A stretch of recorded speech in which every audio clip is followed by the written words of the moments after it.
All right, just getting started here. Welcome, everybody. Thank you for coming to our webinar. We're going to give all of our attendees a few minutes to get logged on and signed in before we get started. I'm going to give you the instructions a couple of times, but for all of your questions, please put those in the Q&A section. The chat is open to everyone and can move pretty quickly. So in order for us to catch your questions, please do enter those in the Q&A there. And with me off screen is Mark Shotland, who's part of our marketing team, and he'll be feeding me your questions out of that Q&A. Mark will also be posting links and other resources that might be helpful depending on what topics we discuss in this next hour.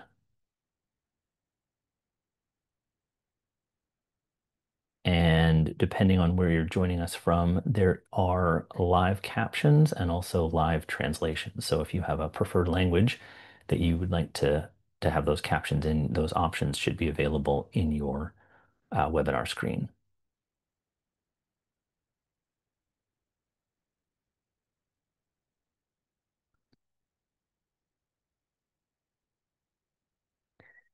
And we'll give it another minute or so before we get started.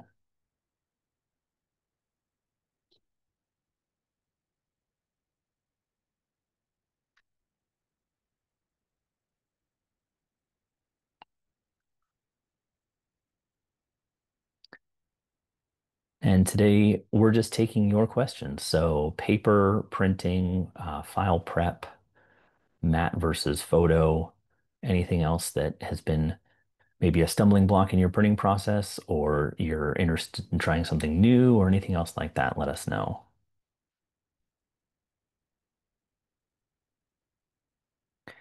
And we got one coming in so far. So let's see. I think we'll go ahead and get this kicked off. And so hello, everybody. Welcome to our Canson Q&A. My name is Evan Parker. I'm part of the technical team here at Canson, and behind the scenes is Mark Shotland, who's on our marketing team, and he will be feeding me your questions from the chat and from the Q&A. So best if you can enter your questions in that Q&A, and Mark will tee them up. And the chat does have captions, and then also if you would like to have those captions in a different language, it does have live translation available. That should be visible in your browser. And thanks for joining us. So I think we'll tee this off. Um, got a couple of questions that were emailed in before, and one of them had to do with detail in prints. So Art by Chrism, I think I got that right, is asking for detailed photos. I noticed smooth texture for matte is best, while satin for photo black is best, and he was wondering why. And I think that that is not necessarily a hard and fast rule. I think that can be more of a perception. So if you're looking at matte papers, sometimes a texture, depending on your image, could be a little distracting to the viewer. And if you print on a smooth finish matte, like something like the Rag Photographique or the Arch 88, that is the paper is just gonna kind of disappear and you're just gonna see the image. Now, you might also want a texture because the objects in your photo are textured. So if you have a landscape that has a lot of, rocks and trees and that sort of thing, I like to print that on a textured paper because it gives some depth to the subject matter that has a lot of depth in reality. So I don't think it's necessarily a matter of detail technically in the print, but it's more how you perceive the print on the paper that you've chosen.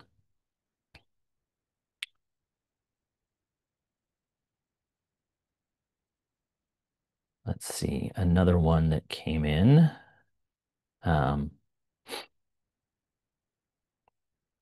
So another question from our same customer said, is there a reason why Arch 88 and Platine would look warm or cool next to each other? And again, those papers have a very similar, almost identical white point. One is not warmer than the other in terms of the details, so it likely is perhaps the subject matter on the page or the light source can also make a matte and a photo paper appear a little bit differently when you're viewing them side by side. And then David has posted a question. He wonders if we will be introducing new papers such as sustainable options, bamboo, agave, etc., or possibly a washi paper.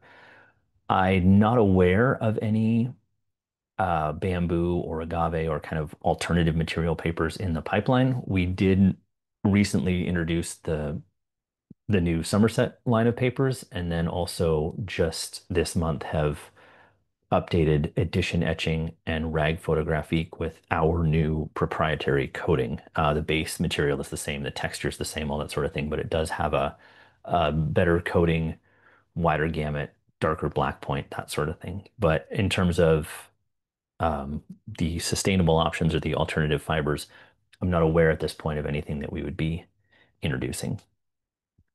So stand by. Maybe that's in the pipeline and I just haven't heard about it yet. So Mark, anything else that's come in from anyone?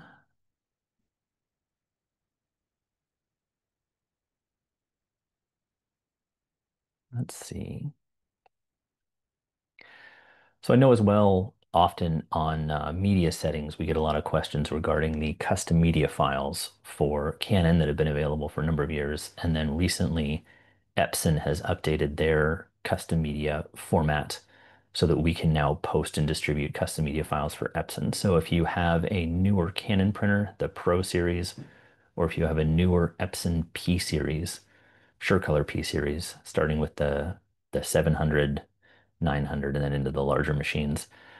We now have custom media files for all of those machines. They're included when you download an ICC profile, and then you'll need, depending on your brand, either Canon's media configuration utility or Epson's media installer application in order to load those media files into your printer. But the benefit of that is number one, you get your Canson media setting listed in the print driver. So you don't have to continue looking for the equivalent papers that we list as the match in the driver. The other thing you get is we can specify platen gap, paper thickness, some other details like that in those media files that really can make an improvement in your print, reduce head strikes, all that sort of thing. So that's something to look for if you've had maybe a newer Epson for a little bit of time from before we posted those EMY files, they call them. It would be beneficial to you to download those, get them installed, and then add that into your workflow for printing.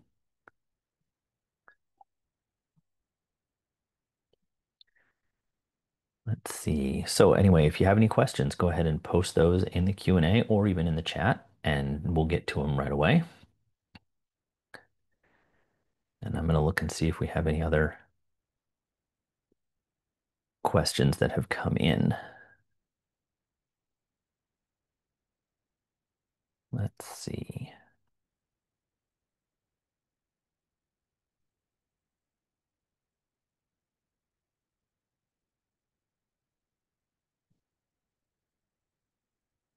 All right.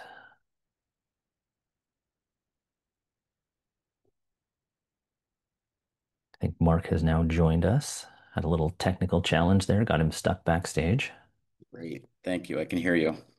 Perfect. All right. Let's see. So while we're sitting here, we can talk about briefly the update in rag photographic and edition etching because that has just recently become available. So the papers themselves are pretty much the base is identical to the existing paper out there. The only difference is that they now have Canson's proprietary matte paper coating applied. And so you do get a bit of a richer black, a little wider gamut, and it's a noticeable improvement. But the prints on this paper will still match your older prints because it is, again, the same base sheet, all the same other characteristics like that. And then this is actually the same coating that we use on the Somerset papers that were recently launched, and then also the Arch papers that were launched previously. So it's a consistent look across all of those matte papers at this point in the line, which is an exciting thing. So you should be able to find the version 2 of rag photography and edition etching from your local paper dealer.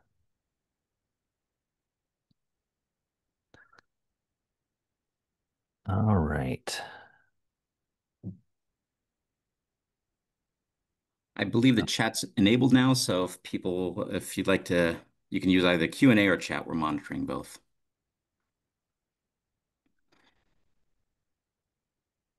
Got that one. There's a question about the larger sizes. Yeah, for the sample packs. Unfortunately, we don't currently offer any A3 or A3 plus sample packs. It's just the 8.5, 11 discovery packs. I think mainly we do that because it's tough for stores to stock so many different options, and because 8.5, 11 works on pretty much any printer out there, or A4, depending on your market. That is the only size that we do offer samples in.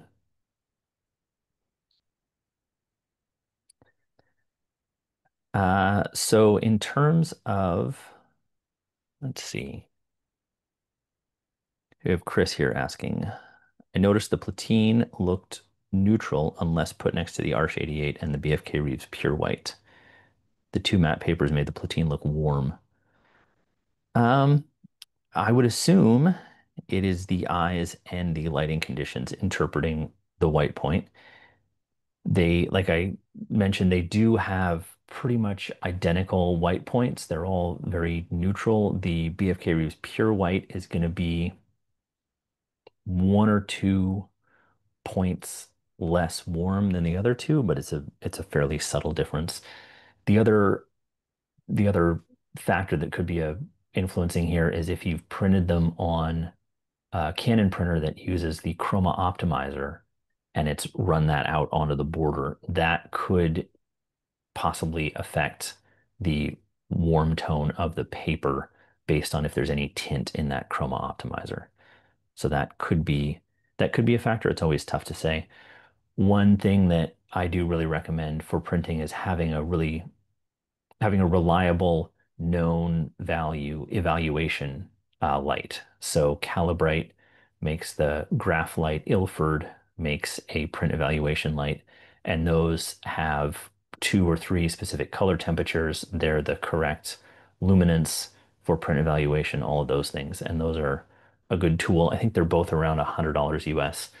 They're an excellent tool for evaluating your prints because you take out the sort of wild card of what color are my ceiling lights, what color is my desk light. If we want to use the sunlight out the window, that also changes color throughout the day, or whether it's cloudy, or if you have trees behind your house that reflect as I do, the light is tinted green when it comes in the window instead of being an actual neutral. So definitely, if you haven't invested in one, but you're having maybe some questions about printing accuracy, having that light, that viewing light for your prints is an excellent tool as part of your color managed workflow. And it's one important thing to note, Evan, is also that the Platine fiber rag coating is significantly different than the proprietary coating that's used on the Arch 88 and the BFK Reeves. Yes. That is a latest generation of coating on the Arch papers that uses no OBAs to get an ultra bright white surface. And that's probably it is. The Arch 88 is the smoothest and brightest white paper on the market. That's not matte paper on the market with no Without OBAs. OBAs. Yeah, it's a stunning sheet. Those were a real joy to see when the Arch papers were launched. That Canson proprietary coating with the incredible Arch base sheet. Really, if you haven't tried them out, there is a discovery pack that's just the Arch papers. And if you are interested in matte papers, or if you're printing on matte papers currently and really liking them, and you haven't tried the Arch, I would absolutely recommend you add that to your samples and see if there's a paper there that calls out to you. They're fantastic. All right. Martin has a question about Platine, whether there'll be a version 2 coming soon. At the moment, no. So there's no plans for version 2, but as technology changes, I don't know if you need to see me on camera, but as No. technology changes, um, there's always option to do that. Anytime that there's a change to any of the codings, we have to introduce a version 2 just because ICC profiles change. And so we'd have to be very transparent in the marketplace. If there's a slight change in that coding, then there would be a version 2. But at the moment, there is no plans to introduce a version 2. David is asking for some printer recommendations. He's currently using the Epson P800, which was an excellent machine, is an excellent machine. Any significant difference in quality or appearance for the P900 or the 11 Canon Pro 1100? I would not say that either one of those is a significant enough difference to warrant replacing your P800 if it's running well.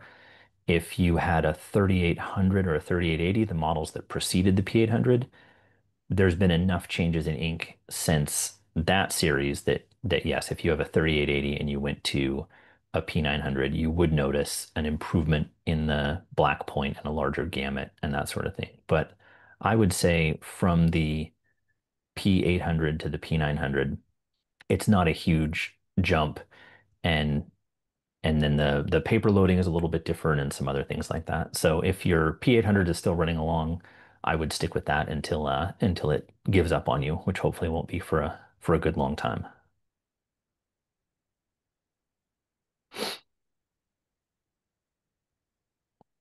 Let's see.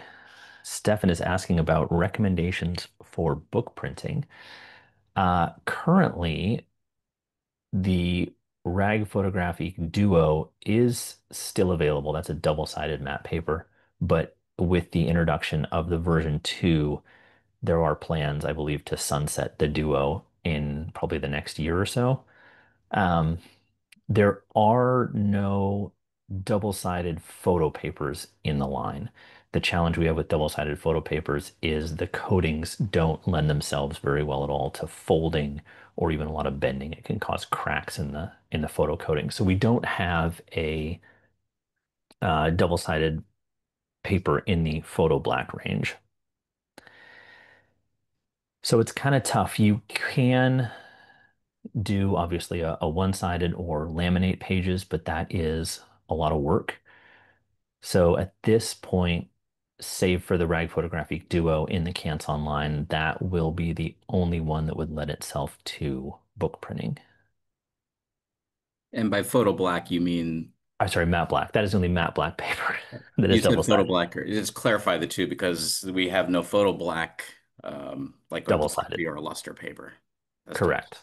So the Baryta papers, the Baryta Photographique, the Prestige, the Platine, those are all single-sided. Those are all photo black or, satin papers. So we do not have any photo black papers in a double-sided. The matte Rag Photographic Duo is the only one that is printable on both sides that would lend itself to bookmaking.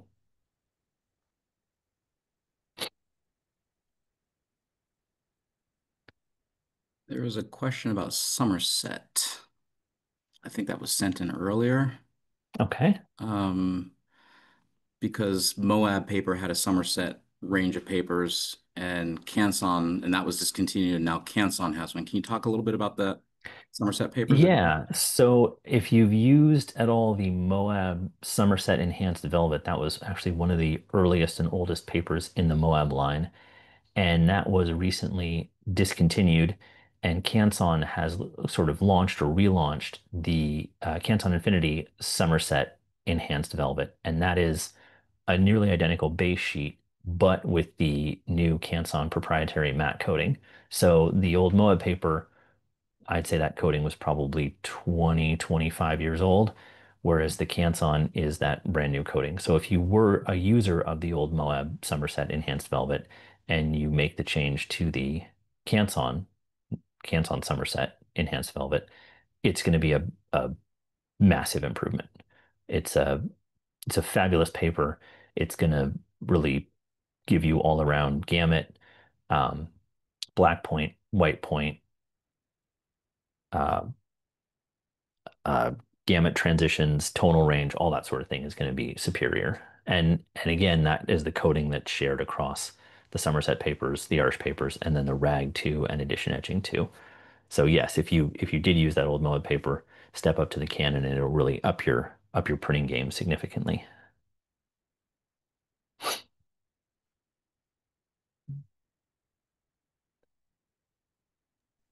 There are three papers in that range, the velvet, the satin, and the watercolor. And we Yes. have these two sheet sample packs that we're giving away. So I'll put a link in the chat as soon as we get that form set up that people can write in. If anybody is interested in any to try those out, you can just send us a information through that link I'm going to post soon, and we can send out a two-sheet sample pack. We can only send it out to North America, so Canada and United States. So if there's any international people on here, I'm sorry we can't send it outside the North America. Does the European office send out sample packs if customers contact them directly? Do you know? They do. So in certain countries, but we can take care of that right into us, and we'll manage that offline. I don't want to overpromise anything Of course. in case France is listening right now, but Right. yeah, contact us. I'll get that link up in a minute.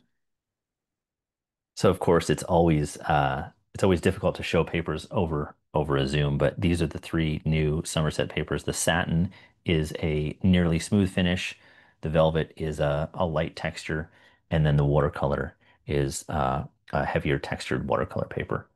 And these are available in sheets and in rolls currently. And again, they're a nice complement to the Arch range in terms of they have subtle differences. But yes, we do have those sample packs available in stores. And as Mark mentioned, we can send you samples as well. So if you haven't tried those out and you, again, are looking for a matte paper or a new option or something like that, they're all three of them are excellent to work with.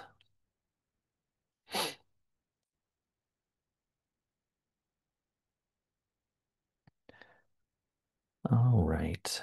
Pedro, I see you've got a hand raised. If you have a question, if you'd put it in the chat or the Q&A, we will absolutely do our best to answer it.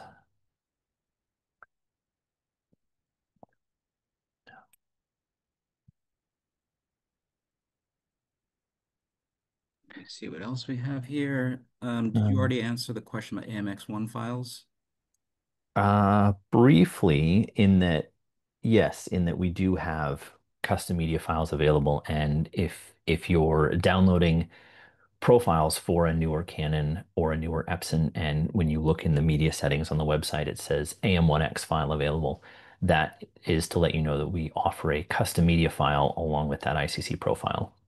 And so you'll want to install that custom media profile, and that gives you the Canson paper directly in your printer driver. So you don't have to remember the equivalent if it's a Canon, if it's a Pro Platinum or a heavyweight fine art or something like that. You can just in your printer driver select custom and then Canson Platine, and away you go because it matches the ICC profile.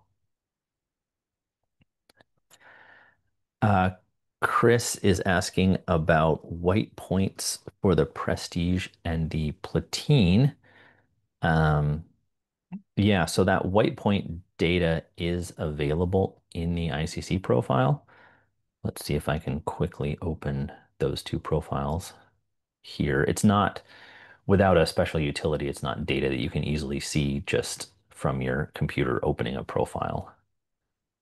I don't believe the Apple Color Sync utility gives you that data, and I don't know if there's a tool in Windows or not that would do that either. But let me open those two papers and see if we can't um, look at the white point data. So what he's asking is maybe one appears warmer than the other, and in the profile, does that white point data reflect the same difference as is viewed visually?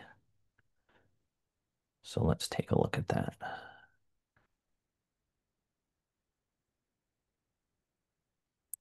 Just going to open these profiles.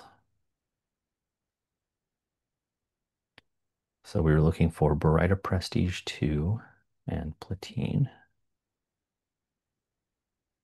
Platine.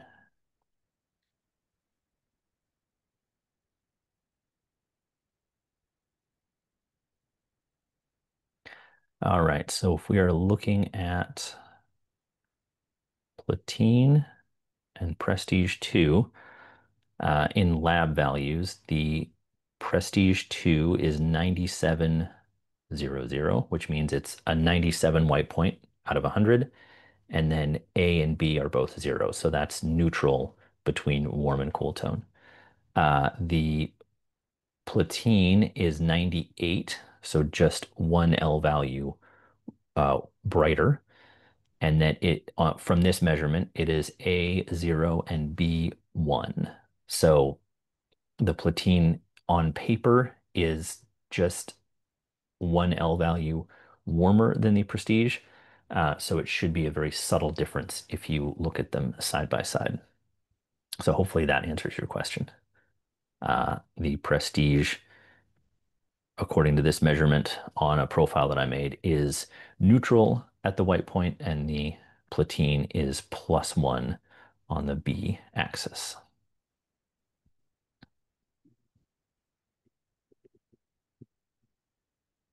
Here's a question that we always get. Um, what printer do you prefer using? Canon or Epson? Is there a better one? Using the papers? We get this question all the time. We do get this question all the time. So in terms of gamut and output and quality and detail and all that sort of thing, it really is a neck and neck race. Um, Really what printer manufacturers have done in the last handful of years is they're trying to get larger gamuts. So they're adding, Epson's been adding violet to their ink set. They'll often remove a gray. I think on the 5300 and the P900 that are here behind me, at least I believe on the P900 compared to the 800, they exchanged a light black for the violet. But in terms of workflow, I think it really depends on a couple things. If you're looking for a desktop printer and you need roll paper, 17-inch roll paper, Epson is your only option. Canon does not offer a roll paper adapter for the Pro 1100. And it also, I think, depends on what is easy for you to get supplies in your market, whether your local store, hopefully you have a local store, carries one brand or the other.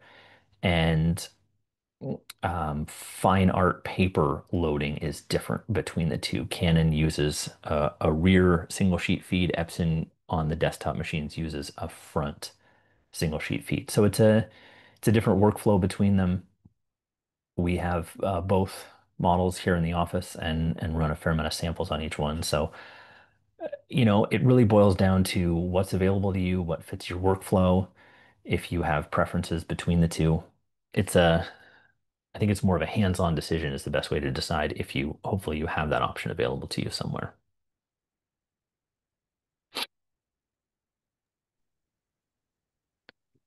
All right. Another question that was asked before the webinar started is about our roll length changes. So Oh, yes. kind of the transition point right now. So if you can address that, we're the move from 50-foot rolls to 39-foot rolls. Yeah, I think there have been a lot of changes in the market. Some of our competitors have changed their roll length. I I'm not 100% sure the full reasoning behind that, but in an effort to keep it so that you can compare apples to apples when you're looking at roll length and cost per square foot and all that sort of thing, we've decided to standardize with the rest of the market in terms of those roll lengths. The one advantage it can have 50 feet or about 15 meters is a roll length that fits in pretty much every roll printer out there. Some of the longer rolls, maybe the 75-foot rolls, or would that be 23 meters ish? Some of those longer rolls, if it was a thick fine art paper, were a little too large in diameter for some of the newer Epson printers. So having a slightly shorter roll also ensures that no matter what the caliper or thickness of the paper is on the roll, that it will fit in any of the printers that are currently out there in the market.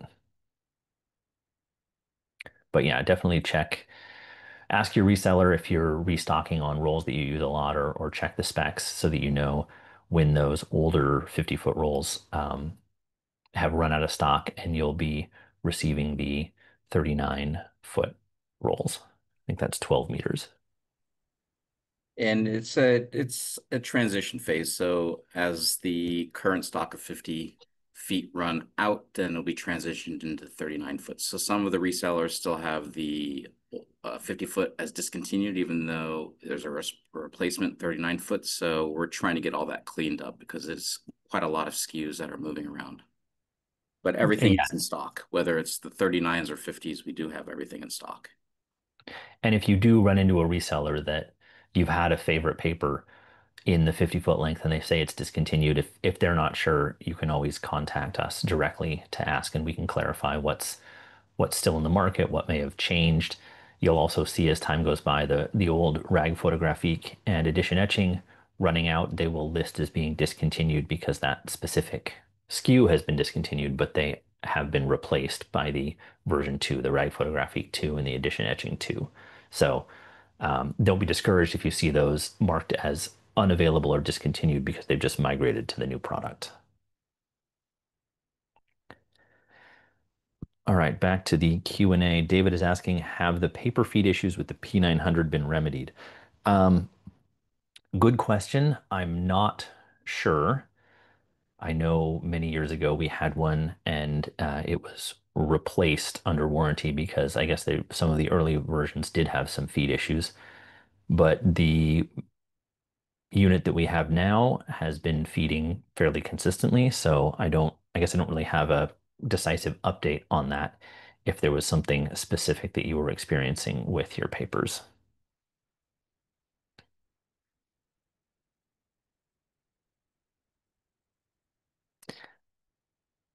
And Chris is adding Arsh's 88 to his white point question. So let's take a look at that. All right. So if you have your pencil and paper out, this one is a little more dependent on measurement conditions, but the Arch 88, depending on spectrophotometer and whether it's M0, M1, or polarized M3, the Arch 88 comes in at 00 on the AB and around 97 on the white point. It might measure a little brighter. It might measures basically between 96 and 98, but 97 is where I would expect to see it when I make a profile. So yes, the Arch papers, and then if when we harken back to the Platine and the Prestige, they're all right about that same 97, 98 brightness and a nearly neutral or neutral white point in terms of color tint.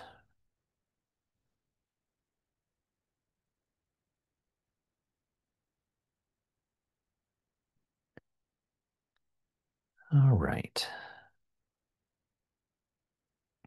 Mark, anything else that was sent in before we got started? Those are pretty much it. There's a vague question about the Arch papers, the newish Arch papers, Hmm. how they differ from Somerset and the Canson paper. So the three tiers of paper, Arch, Somerset, and Canson. Can you explain how that is all grouped together?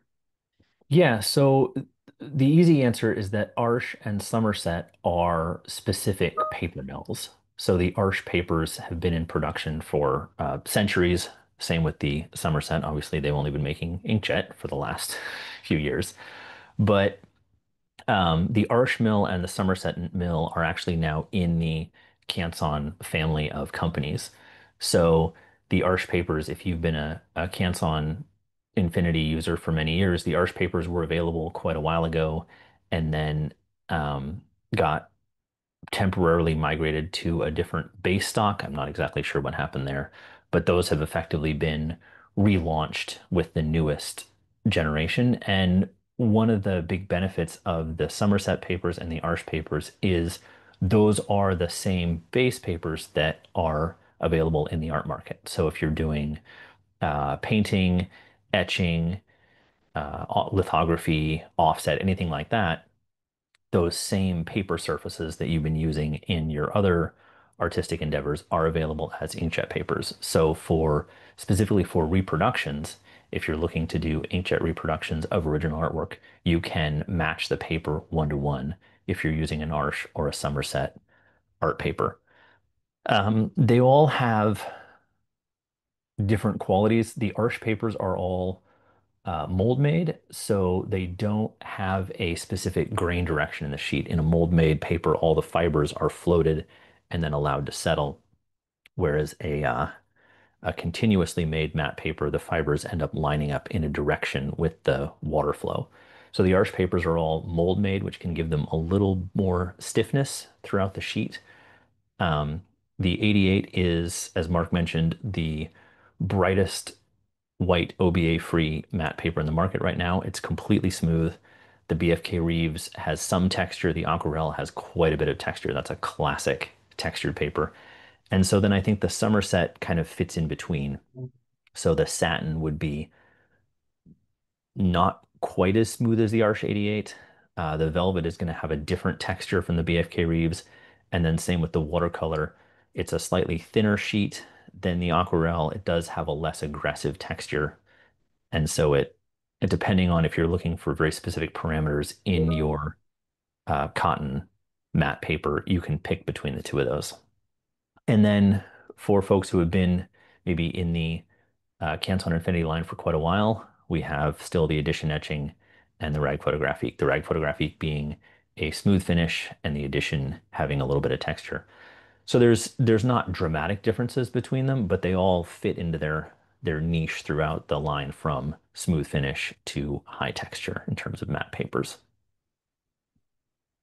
So hopefully that it's always tough to talk about paper on camera, but that I think would be the cleanest delineation between those three. And we're excited to launch the Somerset, to have that mill in the Canson family, to have the new proprietary coating on it. It's a very robust line of matte papers in the market, depending on what you're looking for in your printing. One thing I forgot to mention, I'll just put my camera on because it's kind of weird to have a voice. One thing I forgot to mention on the roll lengths. So a very important thing to mention is that we're also introducing 65-foot length rolls. So 20-meter length rolls on That's right. select grades. So that'll be on the Barita Photographique Satin, Hmm. Barita Photographique 2 Satin, the Rag Photographique, Two. and the Platine is the other one that will be in the 65-foot roll lengths. So that rag photography 310 2 in the 65-foot length, that is at that length, it will fit in any of those newer Epson printers that might have a slightly smaller maximum diameter. Whereas if we had gone with a 75-foot roll on that, it would be a dodgy proposition if 75 feet would fit in that same feed mechanism. So 65 ensures that no matter what printer you're using, you can load that roll in without exceeding your maximum roll diameter. Correct. And there's four papers. The edition etching rag will also be available in 65 feet. Got it. Uh, Chris and I are having a discussion here about white point lab values as we go. He's wondering why some manufacturers list the lab color coordinates while Canson lists just the brightness.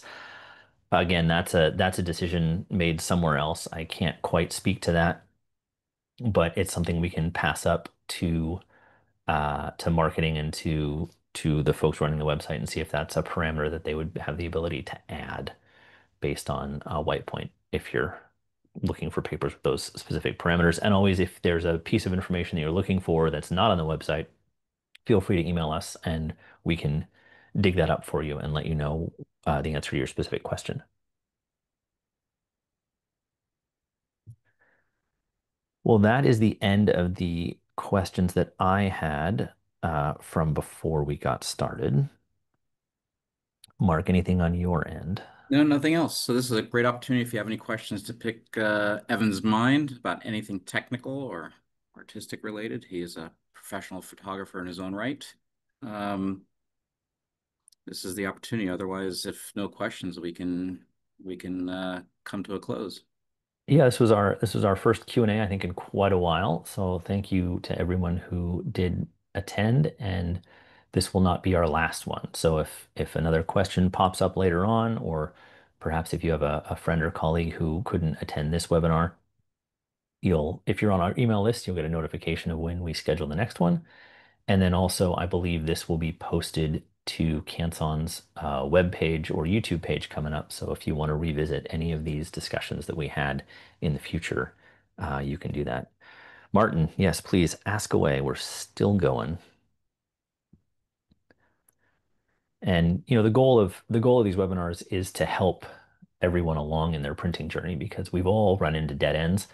We've all made mistakes. I printed on the wrong side of a sheet of paper last week because I was going a little too fast and not quite paying attention. So never be uh, never be shy to ask whatever question you've run into because all of us, we've all done the same things and happy to help. Always better to ask a 2-minute question than spend a half an hour trying to solve a problem. Ah, yes, the glue used on the rolls sometimes is a little too strong, and they find that they need to free the end of the paper. So this is a perennial challenge in roll paper is finding a material that adheres enough to keep the paper attached to the core until it reaches the end and then releases cleanly. The newer Epson SureColor P series machines changed the feed mechanism in the roll. So some of you may have experienced a while ago some early release from the roll core. That happens because those new printers, instead of the feed mechanism feeding the paper off the roll mechanism itself actually runs the roll forward and back and forward and back during printing, and that loosens up the the wraps around the core. So one of the main ways to prevent the premature release is if you load our custom media files now for those Epsons, it turns off some of the lateral adjustment and the skew adjustment that was the acute cause of those releases. And in terms of not having your media release, that should be a rare occurrence. Things that I can think of is if you have a roll that has been on the shelf for quite a while, the longer it stays wound on the core in terms of, months or a year or more, that can cause the tape to set a bit more. I think some printers are less inclined to apply a little more feed pressure to remove it from the core. And as I said, it should be a rare occasion or a one-off. So one of the best ways to counteract that is to, if you have media management enabled in your printer, when you get to the last couple of feet of the roll, just have someone take a look. And if it doesn't for some reason release, you can stop the print job, load a new roll, and continue on with that print. But yeah, it should not be a consistent issue to have a roll not releasing from the core at the end of the paper.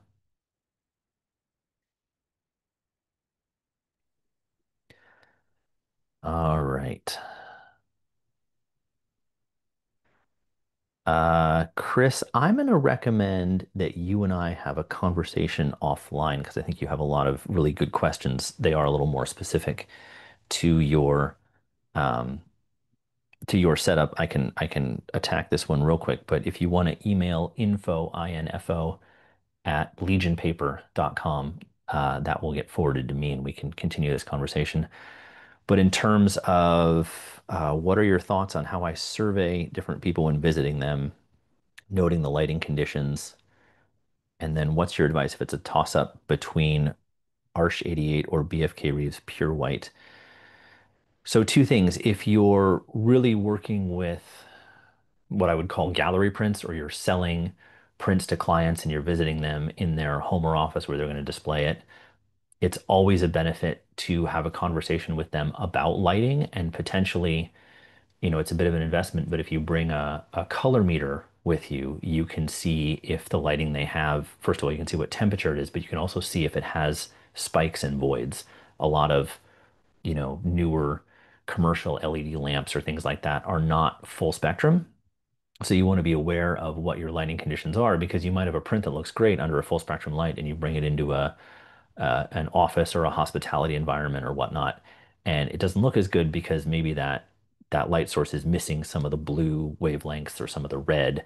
So if you're missing a wavelength in your light source and you have that color in your print, you're just not going to see it because the wavelength of light is not there to reflect off the pigments.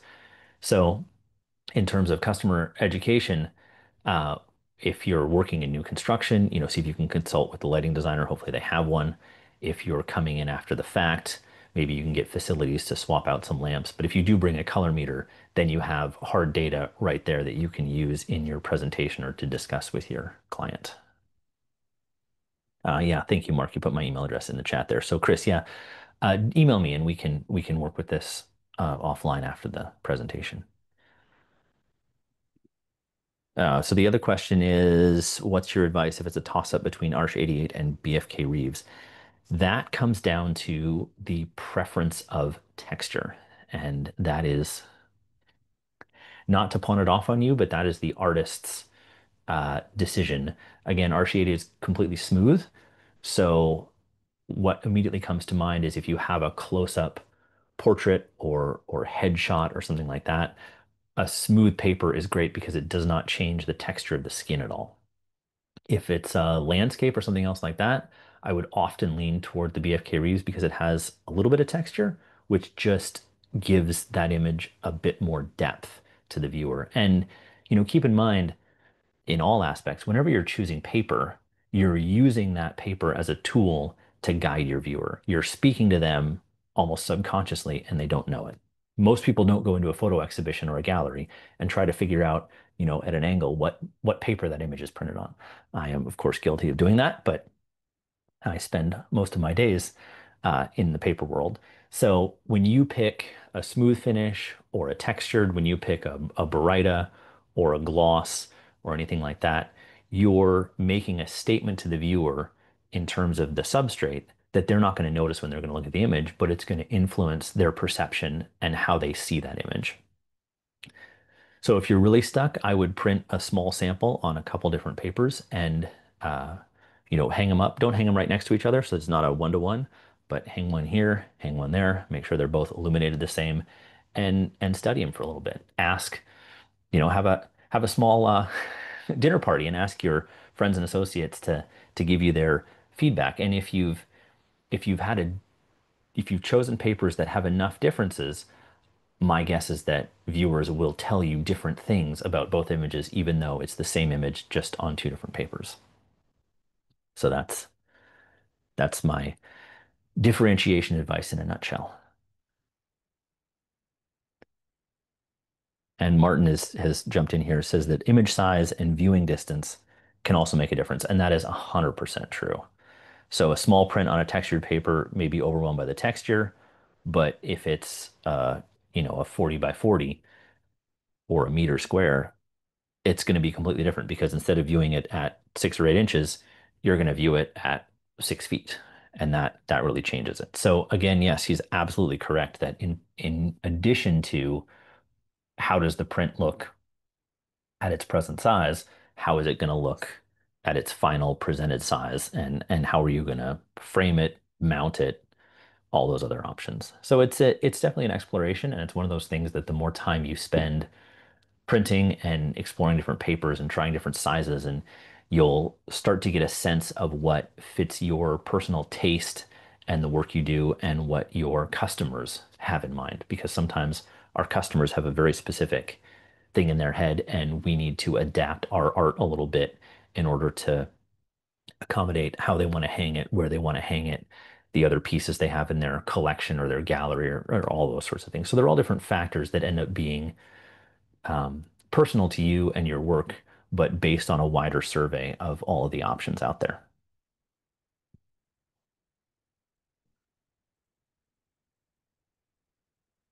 All right.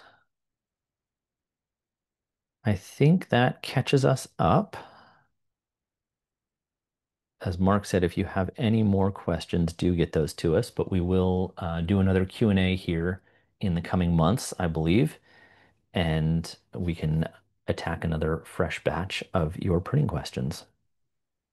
So in the chat, we have the links for the sample packs. We have the links for contact us. I believe, uh, yeah, if you email us, if you're in Europe and you email us directly about those Somerset samples, then our European office will facilitate getting those sent to you.